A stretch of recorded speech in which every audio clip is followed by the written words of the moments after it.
വേളാങ്കണ്ണിയിൽ പോകണമെന്ന് ആഗ്രഹിച്ചിട്ടുണ്ടെങ്കിലും നടക്കാത്തൊരു കാര്യമായിരുന്നു. അങ്ങനെയിരിക്കെയാണ് ഇങ്ങനെയൊരു യാത്ര പ്ലാൻ ചെയ്തത്. എങ്കിലും പെട്ടെന്നായിരുന്നു. പിറ്റേ ദിവസം രാവിലെ 4 മണിയായപ്പം യാത്ര തുടങ്ങി. നേരം വെളുത്ത് വരുന്നതേ ഉള്ളതുകൊണ്ടും പുറത്തോട്ട് നോക്കിയാൽ നല്ല രസമായിരുന്ന കാഴ്ചകളൊക്കെ കാണാനായിട്ട്. കോട്ടയത്ത് നിന്നും വേളാങ്കണ്ണി വരെ ഏകദേശം 10 മണിക്കൂറോളം യാത്രയുണ്ടായിരുന്നു. പോകുന്ന വഴി നല്ല വിശപ്പുണ്ടായിരുന്നു. ഞങ്ങൾ രാവിലെ ബ്രേക്ക്ഫാസ്റ്റ് സാൻഡ്വിച്ച് കഴിച്ചു. ഉച്ചയായപ്പോഴത്തേക്കും ലഞ്ച് കഴിക്കാൻ വേണ്ടി ഞങ്ങൾ ഡിണ്ടിഗൽ തലപ്പാക്കട്ടി റെസ്റ്റോറൻറ്റിൽ കയറി തലപ്പാക്കട്ടി ബിരിയാണി ഓർഡർ ചെയ്തു.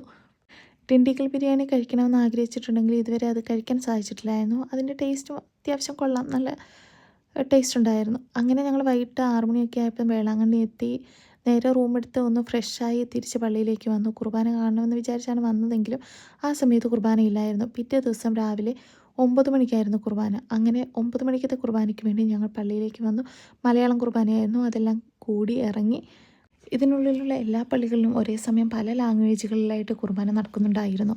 അങ്ങനെ പള്ളിക്ക് ചുറ്റുമുള്ള കാഴ്ചകളെല്ലാം കണ്ട് ഞങ്ങൾ എല്ലാ പള്ളികളിലും കയറി നേർച്ചയൊക്കെ ഇട്ട് നേരെ പിന്നെ രാമേശ്വരത്തോട്ട് യാത്ര തിരിച്ചു.